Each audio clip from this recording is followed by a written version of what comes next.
Ang inyong lingkod, si Chef Roy. Magandang umaga po.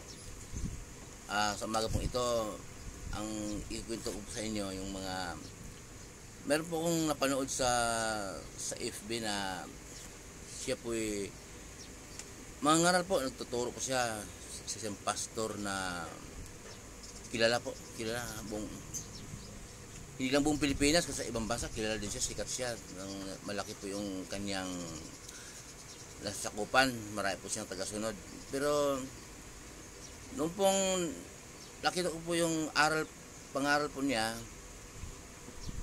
nakakalungkot po dahil tungkol po sa kamatayan ng ating Panginoong Hesus at tungkol sa pagtataksil ni Judas sa ating Panginoong Hesus. Yun po ang topic po nila.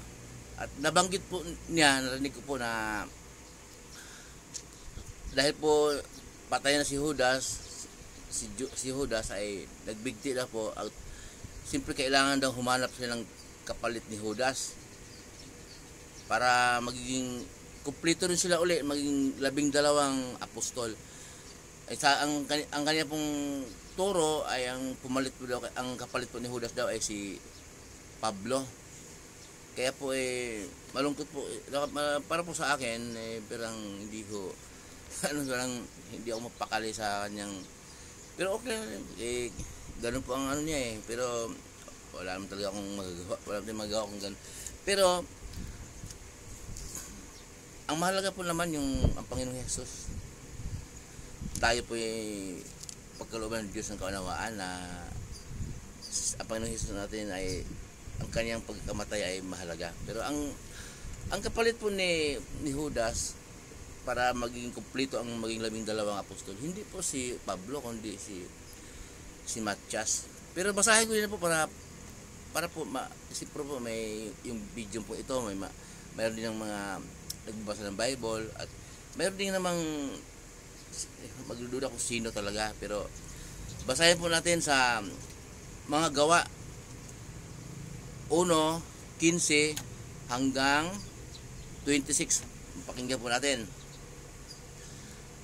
Makalipas ang ilang araw, nang nagkatipon ang may 120 magkapatid, tumayo sa harap nila si Pedro at nagsalita, "Mga kapatid, kailangang matupad ang sinasabi sa kasulatan na ipinahayag ng Espiritu Santo sa pamamagitan ni David tungkol kay Judas na nanguna sa mga dumakip kay Jesus.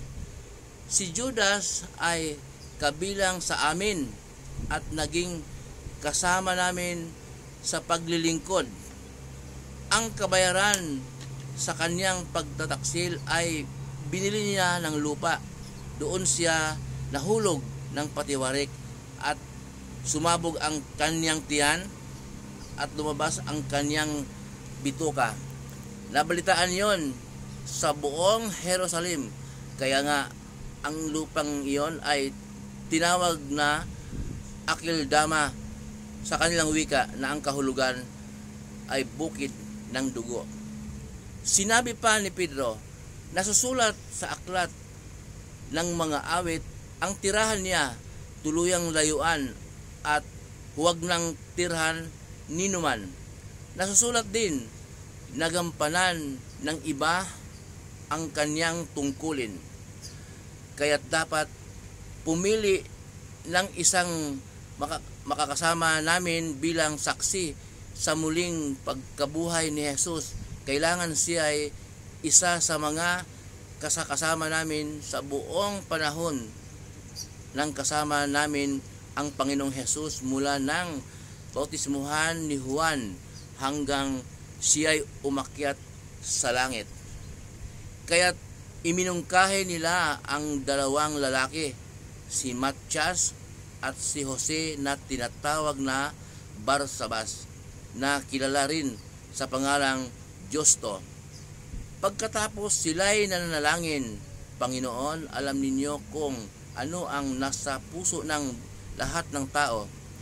Ipakita po ninyo sa amin kung sino sa dalawang ito ang inyong pinili upang maglingkod bilang apostol, kapalit ni Judas na tumalikod sa kanyang tungkulin nang siya'y pumunta sa lugar na nararapat sa kanya.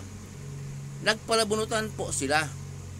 Si Matyas ang napili, kaya't siya ang idinagdag sa 12 apostol para makumpletong 12 apostol para makumpleto po. Siya dinagdag sa 11 apostol para maging 12 uli. Kailangan po kasi 12 apostol para makumpleto po na magiging saksi, mangaral, maging saksi sa muling pagkabuhay ng ating Panginoong Hesus hanggang sa umakyat sa langit. Nung pong panahon yan, ang Judas, ang salita pong Judas ay pangalan ng tao. Dalawa po yung Judas doon. Yung isang Judas yung nagtaksil sa ating Panginoong Hesus, at yung isa naman yung isang Judas naman ay yung talagang apostol na naglingkod sa ating Panginoong Hesus. Pangalan po ng tao. Kasi panahon natin ngayon, kasi pagka mayroong ginawang kawalang hiyaan o traidor, sabihin Judas ka. Kaya akala tuloy yung Judas yung uri ng pag-uugali, pero hindi po. Ang Judas ay pangalan ng tao.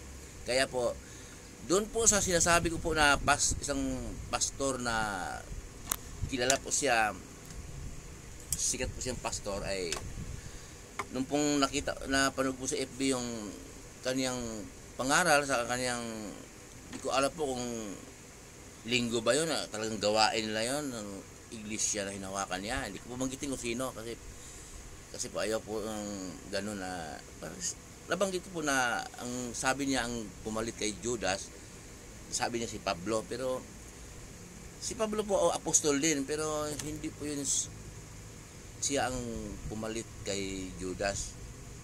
Si Matyas po ang, para po may iba kasi baka may makakapanood doon yung video yun, yun ang maligaw siya. Pero hindi naman maligaw kung talagang, kung basahin po, pagkalooban din ng Diyos Ama ng kaunawaan na sa Hesus ang daan, ang buhay. Yun po, hindi ko po sasabi na kailangan maging magaling ka sa Bible. Sapat na po yung kailangan may alam ka, kasi baka may magtatanong kayo naman na anak mo o pamangkin mo, kailangan may sagot ka rin. Kaya ang mahalaga po, maunawaan natin, pagkaloob din ng Diyos ng kaunawaan na si Jesus ang daan, siya pong tagapagligtas natin. At si Pablo po, huli na po yon. Si Pablo, dati po ang pangalan ni Pablo nung hindi po siya Christian, si Saul. Masama po siya noon nung siya po ang founder nung pagkamatay ni Esteban. Kasi po siya ang po nagsabi na sige patayin niyo na, siya ang nagpalakas ng loob sa bumato kay Esteban. Lahat pong sumasampalataya at naniniwala na si Jesus muling nabuhay, si Jesus ay Diyos, Panginoon, hinuhuli po ni Pablo. Humingi po siya ng permiso sa gobyerno na nanungkulan na yung lahat ng sumasampalataya kay Jesus hulihin, pwedeng patayin pag lumaban, gapusin, dalhin sa punong bayan, ganun. Kaya po noong papunta siya sa Damasco, si Pablo, isang liwanag na nakita niya, binulag siya ng Diyos. Sabi, Adonai, Panginoon, sino ka? Ako si Jesus na iyong inuusig. Yun, nabulag po siya, at siya po 3 araw siyang nabulag, at kinausap si Ananias ng anghel na puntahan mo si Pablo para ipatong mo yung kamay sa kanyang ulo at para gumaling siya at para makakita muli. Natakot pa si Ananias noon sabi ni Ananias na baka patayin ako noon kasi masama yun pagka alam ni Pablo na naniniwala kay Jesus, ipapahama ka, patayin ka, kaya hulihin ka, papagapos ka. Sabi ng anghel kay Ananias, alam na niya, kinausap na rin niya ang anghel. Kaya pagdating ni Ananias, sa pamamagitan ni Ananias, ginamit si Ananias ng Diyos para muling makakita si Pablo. At nung nakakita na si Pablo, parang kaliskis na nalaglag sa kanyang mata. Yun po ay kumain siya, tuminom, muli siyang lumakas at nagsimula pong naglingkod sa Diyos at pinangaral niya ang magandang balita tungkol sa Panginoong Jesus na si Jesus ang daan at ang buhay. Walang makakarating sa langit kundi sa pamamagitan ni Jesus. Pinangaral po ni Pablo mula noon ay si Pablo ay naging apostol din. Pero hindi po siya kapalit ni Judas. Yun na po, muli po ang inyong lingkod, si Chef Roy. Gandang umaga muli.